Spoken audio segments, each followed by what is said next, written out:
guys, it's another week has gone by. It's the after show brought to you by the Geeks and Company. My name is Jeff. That is that Valkyrie girl over there. We also know her as Editor Megan. And we're back to watching some Legend of Vox Machina, Season 1, Episode 2, The Terror of Tal'Dorei. Now, if you're new to the show, I have to tell you that we did do an after show, a weekly after show for Season 3 of The Legend of Vox Machina as it came out, but we hadn't done Season 1 and Season 2.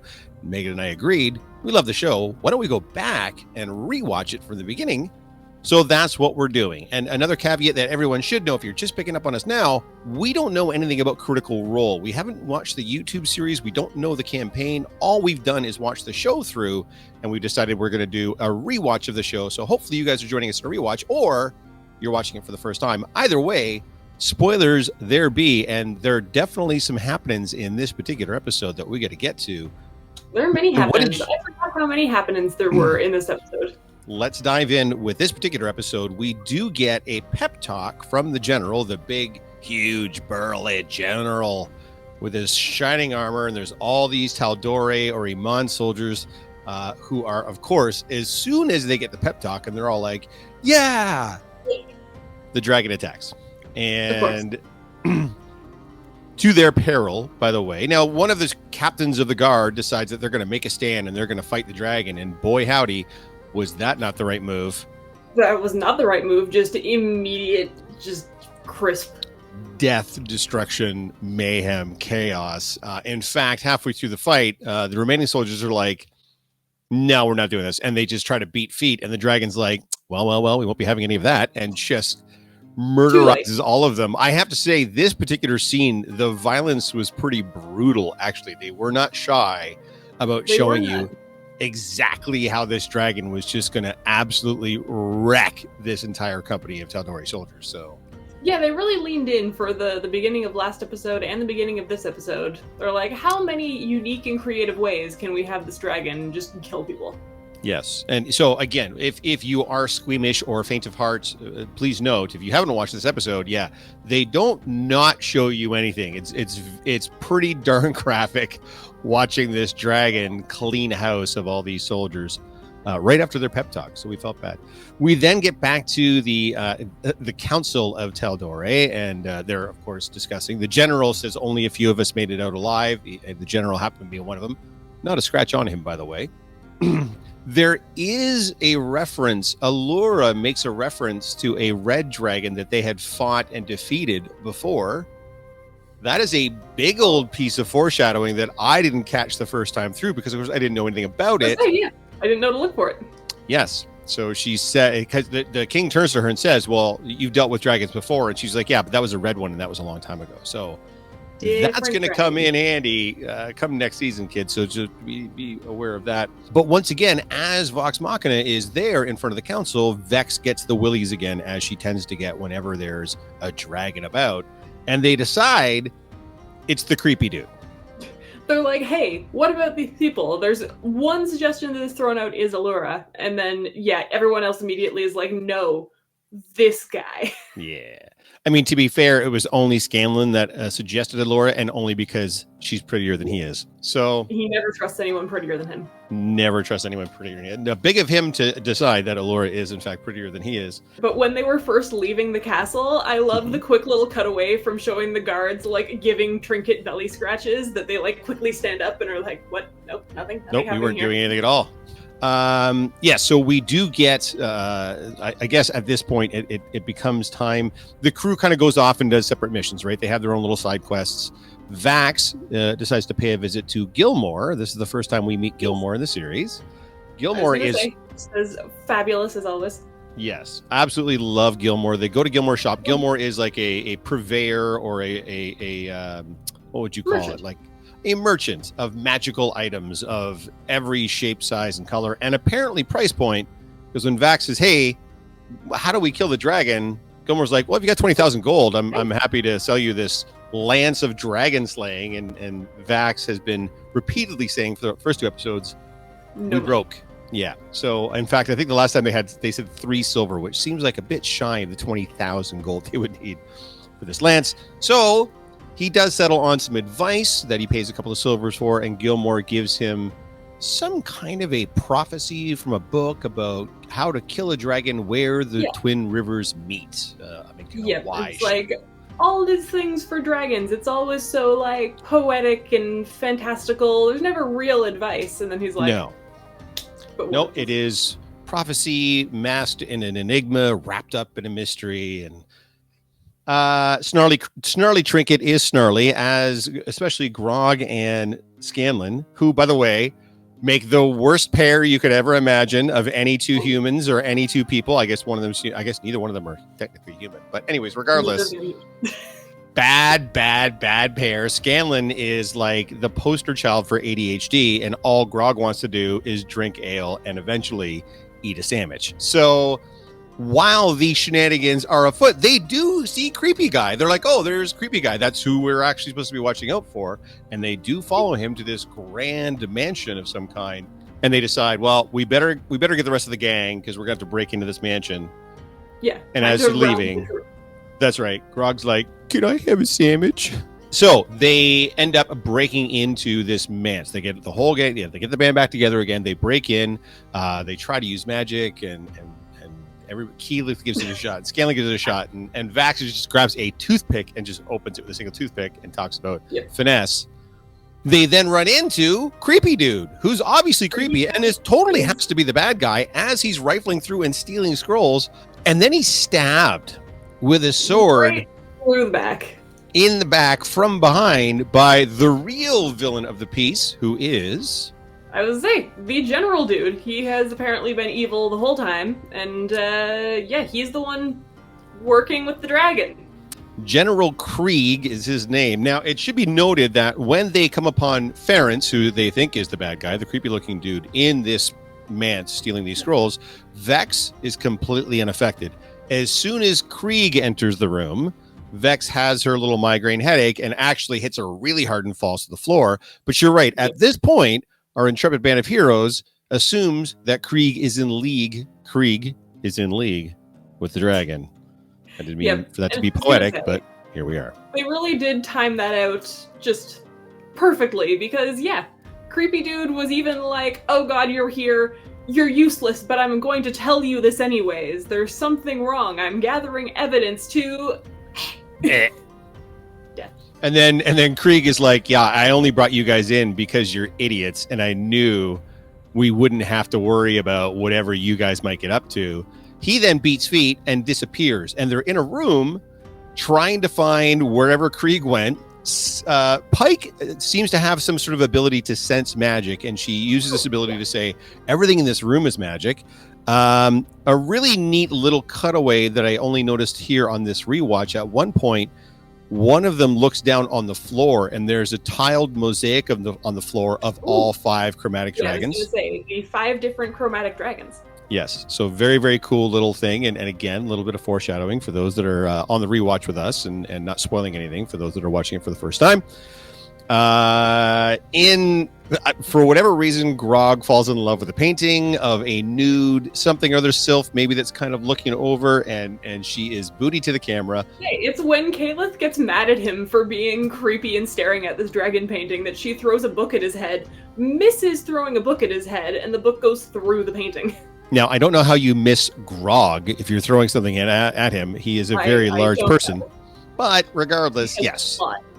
Goes through the painting. They realize, of course, Grog doesn't realize at first. He just wants to put his arms in the booty, and he does. And he tells Scanlan right away that he puts his arms in the booty. But they realize it is a portal, and all of them go through the portal. Scanlan was going to stay behind, but he gets yanked through the portal by Vax. And then they find... Team stays together. And when they go through the portal, they end up in this frozen cave somewhere. And lo and behold, so much gold. Because Dragon Horde.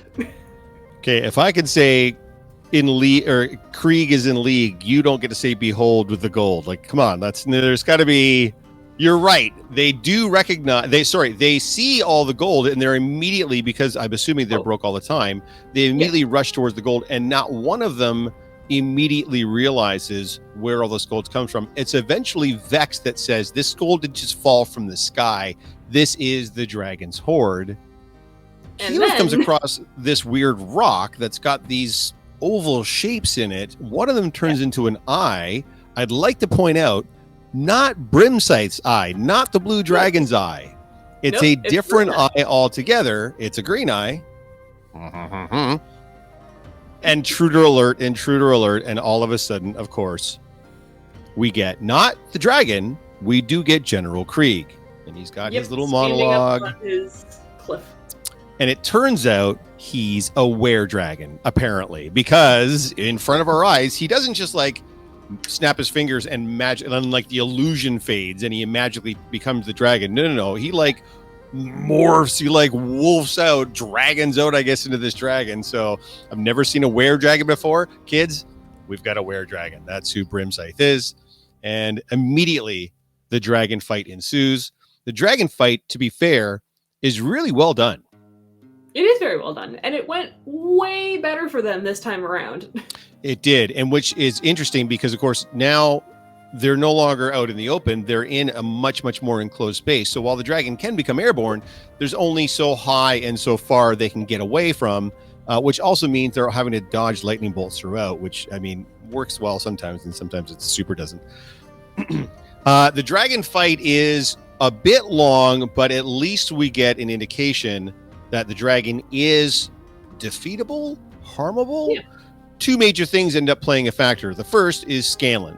Scanlan's able to cast this illusion that has the entire party there, bickering with each other.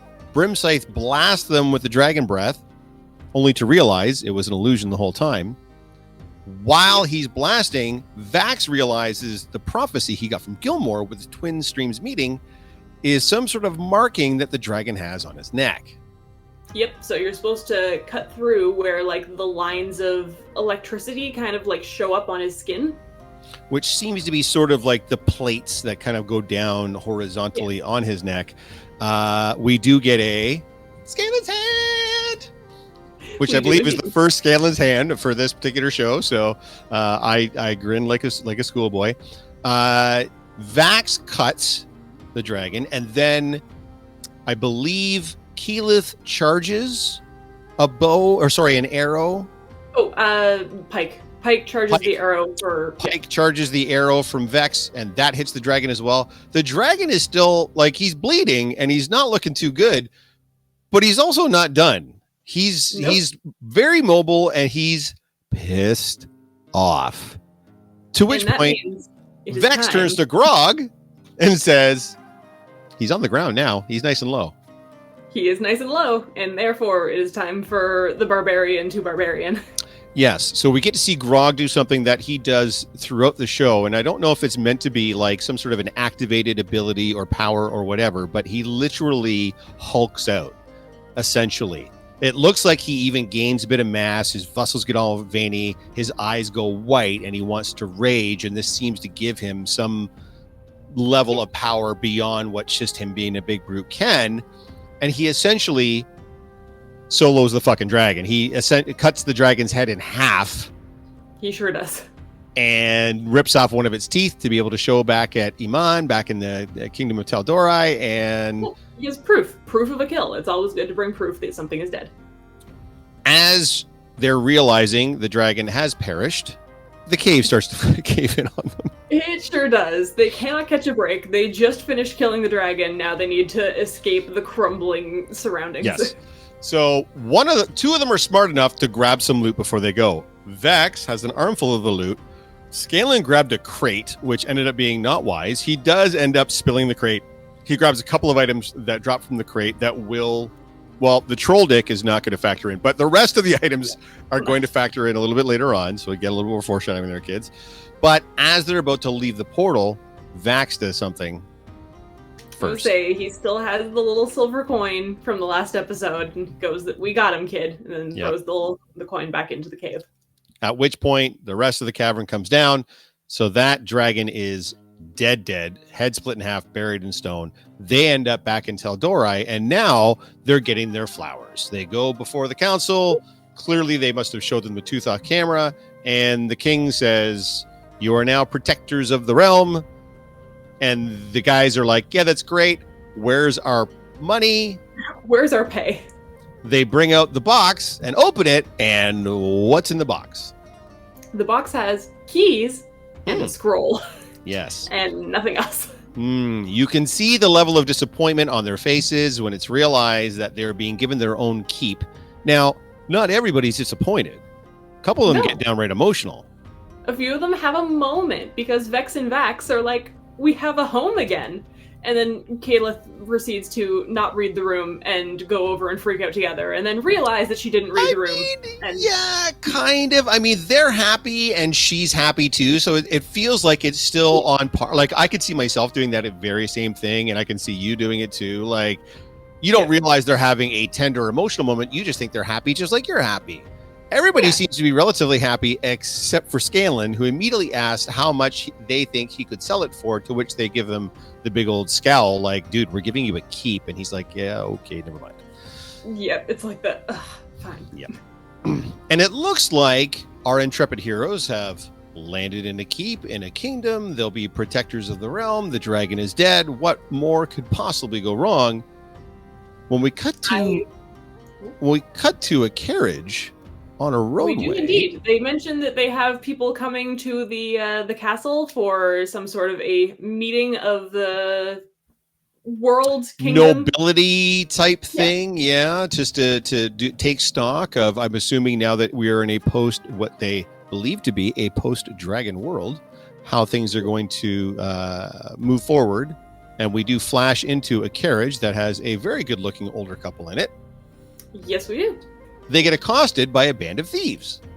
They do. The husband got out to fix the blockage in the road, and when he got out, all of the thieves, of course, are like, well, time to rob you. You seem very rich. We want everything you have. And then they don't realize that this was a very, very bad idea, because he turns around and immediately just shoves his clawed hand through the one guy's chest and rips out his heart. Yeah, he's not shy about it. Silas is a bit of a badass because then he picks up an entire tree and starts beating the shit out of the bandits with the tree. He gets back into the carriage now that he's covered in blood, especially his hand where he had, put it through a dude. And then the outside of the carriage, the windows and such, is also all covered with blood. And they seemed extraordinarily pleased with themselves as they fade the camera back and we can see the castle that they are clearly on their way to as some sort of nobility. Yep. I wonder who these people could be and where they could be from. I would never want to suggest that this is a giant bowl of foreshadowing. If you're wondering where we're going to go now that the dragon's dead, ta-da! But that's all I'm giving you. You guys will have to, I'm sure you were able to put that together for yourself. You guys have to wait and see where this all goes. Overall, Megan, what did you think of this particular episode? I would say I liked this episode. I forgot how quickly they went from thinking that the skeezy, creepy guy on the council was the dragon to just him immediately being killed and them knowing that it's the general. I thought that there was I thought there was more time before a lot of this happened, but as did I, because it would seem like as far as a campaign would go, this is the second episode of the very first season. You would assume these are all still, they're very low level characters. They don't really have any cool magical items or what have you, and they killed a dragon, and not like. They killed it good. Like, it's not like they got lucky with a kill. Like, they used the skills that they had in the environment they were in and based on some sort of weird prophecy that Gilmore gave them. But at the end of the day, it didn't seem to really, compared to the first time they faced that dragon. With everything just bouncing off of him. Yeah, because this time there was, by the way, Percy, once again, completely useless in a fight. Fight me, Percy stands. It's utterly and completely useless.